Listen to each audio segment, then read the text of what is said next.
সুপ্রিয় শিক্ষার্থী বন্ধুরা, খুব দ্রুতই ঢাকা বিশ্ববিদ্যালয় বি ইউনিট ভর্তি পরীক্ষার রেজাল্ট প্রকাশিত হতে যাচ্ছে। চান্সপ্রাপ্ত শিক্ষার্থীদের পরের দুশ্চিন্তাই নিজেদের পছন্দক্রম নিয়ে, কোন সাবজেক্টকে প্রথমে রাখবো, কোন সাবজেক্টকে শেষে রাখবো। তোমাদের মনেও এতক্ষণে হয়তো নিশ্চয়ই সাবজেক্ট চয়েস নিয়ে নানা প্রশ্ন ঘুরপাক খাচ্ছে। তোমরা নিশ্চয়ই ভাবছো কোন সাবজেক্টটি তুমি পেতে পারো, কোন সাবজেক্টে পড়লে তোমার স্বপ্নের ক্যারিয়ার গড়তে পারবে, অথবা কোন সাবজেক্টটা তোমার পছন্দ অনুযায়ী পারফেক্ট ম্যাচ হবে।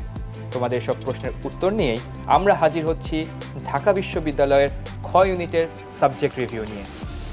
আইন, কলা ও সামাজিক বিজ্ঞান অনুষদের সবগুলো বিভাগ সম্পর্কে তোমরা জানতে পারবে এই রিভিউ থেকে।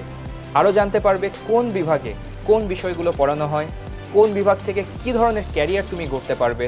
এছাড়াও তোমাদের মনে সবচেয়ে বড় যে প্রশ্ন, অর্থাৎ ভর্তি পরীক্ষার পজিশন অনুযায়ী কোন সাবজেক্ট তুমি পেতে পারো, সে প্রশ্নেরও উত্তর খুঁজে পাবে এই রিভিউগুলোতে।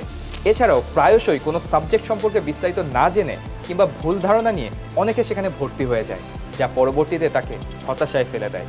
তাছাড়া গদবাঁধা ধারণার উপর ভিত্তি করে অনেকেই ভালো ভালো সাবজেক্ট পেয়েও নিতে আগ্রহী হয় না। সাবজেক্ট রিভিউগুলো দেখে নিলে তোমার এ জাতীয় সকল কনফিউশন দূর হয়ে যাবে এবং তোমরা নিজেরাই বুঝতে পারবে কোন সাবজেক্টে পড়লে তোমার জন্য সবচেয়ে ভালো হবে।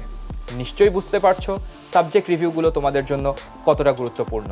আর এই সাবজেক্ট রিভিউগুলো দেখতে চোখ রাখো উদ্ভাসের ফেসবুক পেজ ও ইউটিউব চ্যানেলে। আমরা আসছি শীঘ্রই।